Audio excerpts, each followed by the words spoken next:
વેરા વસૂલાત મામલે રાજકોટ મહાનગરપાલિકાનું બેવડું વલણ સામે આવ્યું છે। સરકારી કચેરીઓના વેરાની વસૂલાતમાં કૂણું વલણ રાખતી પાલિકા જનતાની મિલકતો કરી રહી છે સીલ। મિલકત વેરો ન ભરનાર પ્રોપર્ટી ધારકોની 10 મિલકતો સીલ કરી દેવામાં આવી।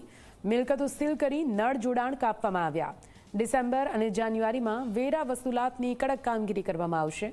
50,000 થી 1 લાખ સુધીનો વેરો બાકી હોય તેવી મિલકતોની યાદી તૈયાર થઈ છે। કોમર્શિયલ પ્રોપર્ટી પાસેથી વેરો વસૂલવો પ્રાથમિકતા રહેશે। રહેણાંક પ્રોપર્ટીને નોટિસ સાથે નળ જોડાણ કાપવા માટે ટીમ બનાવાઈ છે। મિલકત વેરાનો ટાર્ગેટ પૂરો કરવામાં હજુ રાજકોટ મહાનગરપાલિકાને 100 કરોડનું છેટું રહે છે। ત્યારે હવે નાગરિકો પર પણ તવાઈ પાલિકા બોલાવશે। પરંતુ અહીંયા સવાલ એ થાય કે સરકારી મિલકતોનો કરોડોનો વેરો બાકી છે, તેમની સાથે વાટાઘાટો કરવામાં આવે છે, બેઠકો કરવામાં આવે છે, તેમની સામે કોઈ એક્શન નથી લેવામાં આવતું, કોઈ દાખલારૂપ કાર્યવાહી નથી થઈ। પણ જેમની નાનો મોટો વેરો બાકી છે, પૈસા બાકી છે, તેમની મિલકતો શું તમે સીલ કરી દેશો સાહેબ? રાજકોટ મહાનગરપાલિકા દ્વારા ચાલુ વર્ષે ટેક્સ વસૂલાતનો લક્ષ્યાંક 400 કરોડનો રાખવામાં આવ્યો હતો। જો કે 300 કરોડ રૂપિયા અત્યાર સુધીમાં પ્રજાએ ટેક્સ ભરી દીધો છે।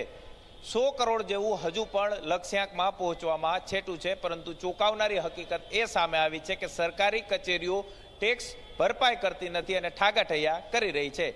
માત્ર સરકારી કચેરીઓનો ટેક્સ જ 60 કરોડ રૂપિયા જેવો બાકી છે। ત્યારે પ્રજાને નોટિસો આપતી આ રાજકોટ મહાનગરપાલિકા સરકારી કચેરીઓ પાસેથી કઈ રીતના ટેક્સ વસૂલ કરે છે તે જોવું સૌથી મહત્વનું રહેશે। કેમેરા પર્સન ઉદય પવાર સાથે ગૌરવ દવે, ઝી મીડિયા, રાજકોટ।